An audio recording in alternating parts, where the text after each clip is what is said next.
Y en la tarde de ayer se conoció la detención de un conocido productor de espectáculos de Winca Renancó, de nombre Sergio Daniel Nasser, un nombre histórico en el negocio del folclore, que fue arrestado anoche en Monte Grande. Contactaba a sus víctimas por la red social Badoo. Algunas tenían 14, 16 años, tenía 8 teléfonos celulares, tenía 8 dispositivos con los cuales ejercía el grooming. Hablamos de grooming en Punta la M. Él se llama Fernando, 52 años, pero a veces puede llamarse Nacho Fútbol y tener 14. Otros días puede ser Iván Leyenda, fanático de los juegos online, o también @Sabritrap. Nacho Fútbol, Iván Leyenda y @Sabritrap son la misma persona, un acosador. El grooming es el acoso sexual contra niños, niñas y adolescentes por parte de un adulto a través de medios digitales. Los abusadores utilizan perfiles falsos para captar a sus víctimas en Internet. Habla en familia sobre grooming. Contales la importancia de proteger sus datos personales. Infórmate más en argentina.gov.ar/grooming.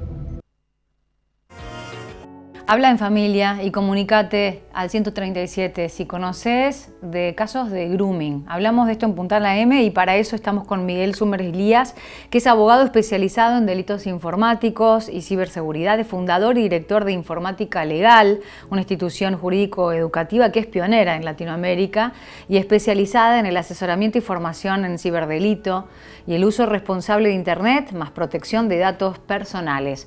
Miguel, Paula te saluda. Buen día. ¿Cómo estás? Hola, Paula. Un gusto nuevamente. ¿Cómo estás? Bien, igualmente. Bueno, Miguel, lamentablemente volvemos a retomar el contacto, digo lamentablemente porque para nosotros ayer fue, tremenda conocer la detención de esta persona, en el buen sentido la detención porque por fin está detenido, pero ¿cuánto tiempo tiene que pasar y cuántas personas por ahí están siendo investigadas y no pueden ser detenidas ejerciendo el grooming? Hablemos de grooming, ¿qué es el grooming y cómo prevenirlo, por favor? Sí, Paula, mira, es un flagelo, la verdad que es una verdadera pandemia silenciosa, donde el grooming es una palabra en inglés que se resume en el Código Penal de una forma muy simple. Es un adulto contacta a un menor por medios digitales con un fin sexual. Lo digo de vuelta. Solamente el delito es contactar a un menor. No hace falta más nada que eso. Yo puedo chatear, puedo hacer una videollamada, puedo mandar un mensaje, con tal de que eso sea sugerente o una invitación o una propuesta con índole sexual, ya se configura el delito. No hace falta más nada. Y las penas, según el artículo 131 del Código Penal, son de 6 meses a 4 años de prisión solamente por eso. Después, como en este caso y en otros, se puede ver agravado por figuras mucho más graves como el abuso sexual cuando hay contacto con el menor.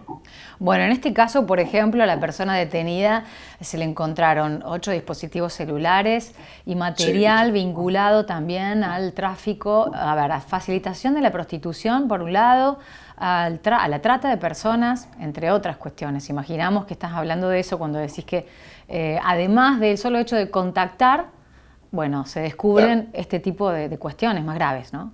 Sí, es el puntapié. Muchas veces se empieza con la figura del grooming, mejor dicho, con el contacto con un fin sexual, que ya es delito, y después se van desasnando un montón de situaciones en materia, cuando se evalúa la prueba, vos hablaste de 8 celulares, después esos celulares van a un peritaje. Ese peritaje va a determinar qué contenidos había ahí. Entonces eso va a determinar nuevas medidas de prueba que generan nuevos delitos. Yo creo que esta persona, por lo que se está diciendo, está bastante comprometida. ¿Comprometida? ¿De cuánto estaríamos hablando, por ejemplo? ¿Cuánto podría pasar? No se puede hablar. No se puede hablar, pero sí de... A ver, tengamos en cuenta que el condenado en la jerga carcelaria, ¿no? El condenado por situaciones de abuso a menores es el que peor la pasa, pero a ver, es un tema subjetivo ese, pero yo lo que digo son muchísimos años. No te podría decir porque estoy haciendo una conjetura sobre un caso que recién está en la etapa inicial. Sí. Bueno, pero sí está muy comprometido. Miguel, estábamos viendo que, bueno, en el video introductorio se refleja, se trata de explicar el grooming con un varón, pero en realidad es varón, mujer, digo, puede ser cualquiera del otro lado de la pantalla que se hace pasar por un menor. ¿Hay índices, hay cifras que indiquen que hay una tendencia más en varones a cometer el delito de grooming, en mujeres? ¿Qué conocimiento tenés de esto? Mira, las estadísticas las llevan adelante muy bien las fiscalías especializadas en ciberdelincuencia.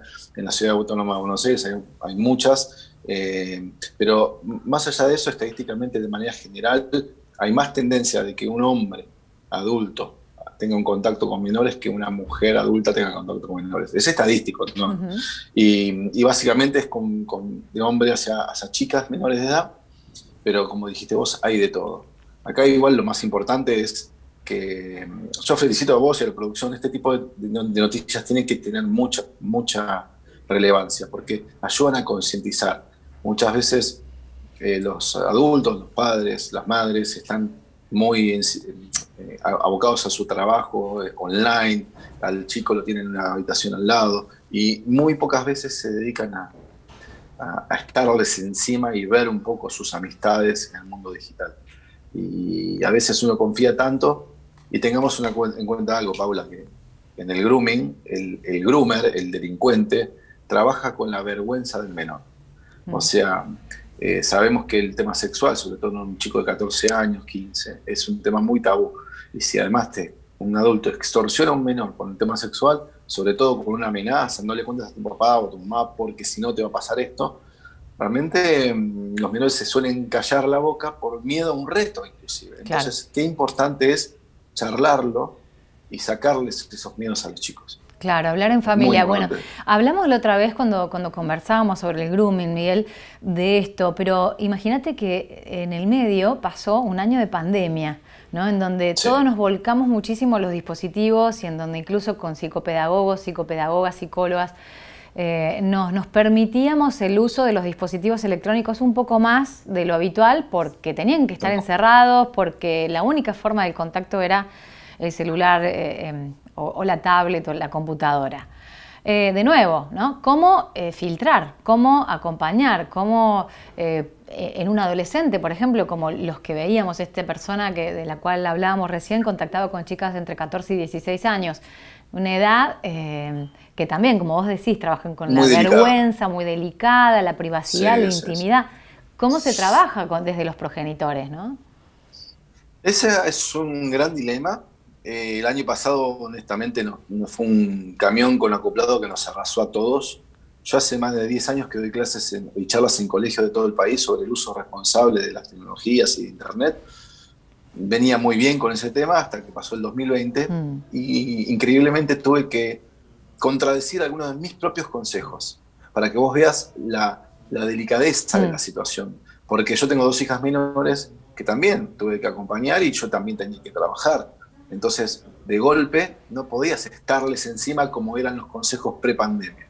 Entonces, se dio una situación donde hubo un relajo general casi obligatoriamente, donde no te quedó otra, y que eso propició un aumento de casi, te diría, el 80 o el 100% de casos de estafas, de violaciones, de grooming, de abusos a menores.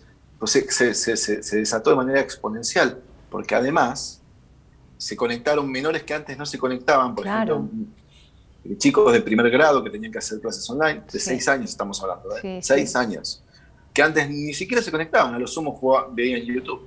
Y abuelos y ancianos que antes tampoco se conectaban. Entonces se unieron a la conectividad. Se potenció. Franjas etarias de edades que antes no estaban todo el tiempo en Internet. Entonces se potenciaron los delitos casi a un 100%. Por eso es tan importante, ahora que se está de alguna forma acomodando un poco el tema, ser conscientes de que no hay que dejarlo de lado esta cuestión. Tampoco asustarse. Si sos papá, mamá o tenés un menor a cargo, por favor, sentate, charlalo como informalmente, pedirles que te expliquen. Acuérdense que el menor sabe mucho de tecnología y el adulto sabe mucho de la vida. Entonces, siéntense, charlen. el adulto, yo siempre recomiendo, tengan un rol de mucha humildad de escuchar al menor. No vayan con la imposición de lo que hay que hacer. Escúchenlo, vean qué redes tienen, ¿sí? Charlen y ahí metan el consejo. Claro, porque por ahí, Miguel, eso te iba a decir, ¿cómo lo haces? Va a haber que controlar todo, pedirle la clave de todo, chequear todo. Es peor, ¿no? Se ocultan mucho más. Entonces, ¿cómo ganar la confianza? Todos fuimos chicos. Sí. Todos fuimos chicos. Y tenemos, lamentablemente, y si me escucha un psicólogo o una psicóloga me revienta, pero lo voy a decir en nombre propio, de la no ciencia. Todos tenemos, los chicos, una tendencia natural a ocultar, a mentir, o a decir lo que el papá quiere escuchar para evitar un reto. Es normal, ¿sí? Entonces, si mi única forma de educar a un menor es cortarle o prohibiéndole, lo que voy a hacer es un efecto contrario, porque va a buscar lo mismo. Tengamos en cuenta que ya hoy los grupos de pertenencia en los colegios son todos digitales. Las reuniones con amigas, con amigos son digitales. Si yo les corto eso, van a buscar canalizarlo con cuentas falsas o con otro tipo de redes que los papás no controlan. Porque los papás se limitan muchas veces a Instagram, a WhatsApp, pero hay decenas de otras redes que los chicos van a buscar. Quedamos analfabetos digitalmente, Miguel, ya. No, hay que charlar mucho y con mucha humildad. Con mucha humildad. Hablando de cosas, quería hablar de un neologismo como el de sextorsión, porque hablabas recién que por ahí se coacciona para tener, a lo mejor es solamente el contacto, pero a veces se avanza, y hay un neologismo que vos abordas que es el de sextorsión, que habla justamente de forzar a tener algún tipo de relación sexual vía pantalla digital. Bueno, que es una extorsión, claramente, ¿no? Claro, sí, ahí las penas son otras. O sea, una cosa, la extorsión es básicamente, tenés que hacer lo que yo te digo, porque si no, puedes tener alguna otra consecuencia, o te puedo difundir, un chantaje, ¿no? Un chantaje es cuando, mirá que si vos no haces tal cosa, voy a difundir cosas sobre tu honor, sobre tu privacidad. Vos fuiste pareja mía, tengo videos tuyos, vuelve conmigo si no los difundo, ¿entendés? Hay mucho de eso, pero con respecto a la sextorsión muchas veces se da porque, lamentablemente, el menor y el adulto también, por alguna razón, en algunas circunstancias les gusta sacarse fotos en paños menores, ¿sí? Eróticas, sexuales, o como sea.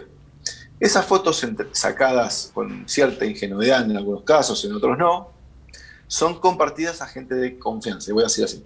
Sí, comillas. Luego esas fotos compartidas bajo el juramento total de que no lo va a cumplir. Viste, siempre del otro lado hay una persona que te jura y te perjura que jamás lo va a compartir, y de golpe está viralizado en todo el colegio, en todas las redes o en toda la ciudad. Entonces, muchas veces el sextorsión, que es básicamente te extorsiono con esta foto o este video que tengo tuyo, se da a veces, porque la propia persona se saca a ella misma esa imagen. Otras veces se obtienen esas imágenes porque fueron obtenidas sin consentimiento, con una cámara oculta, ¿sí? Eso es mucho peor. ¿Cuántas personas conocemos que te graban sin que vos lo sepas? Entonces, hay que tener en cuenta que una cosa es el grooming, que es una pena por contactar, y otra cosa es extorsionarte a vos por un video o una foto de índole sexual o íntima con el fin de que hagas o no hagas algo. Eso es mucho más grave, tiene penas por arriba de los 8 años de prisión, claro, máxima. Claro.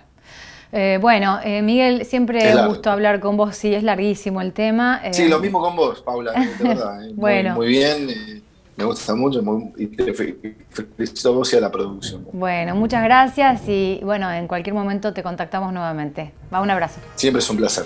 Chao. Hasta luego.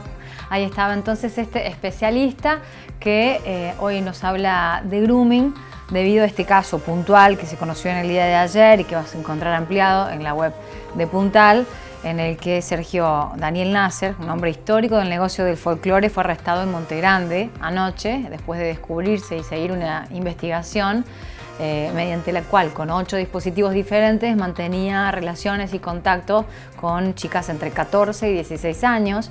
La investigación avanza a tal punto de que se le encontró material que lo demostraba como impulsor a la prostitución de estas menores.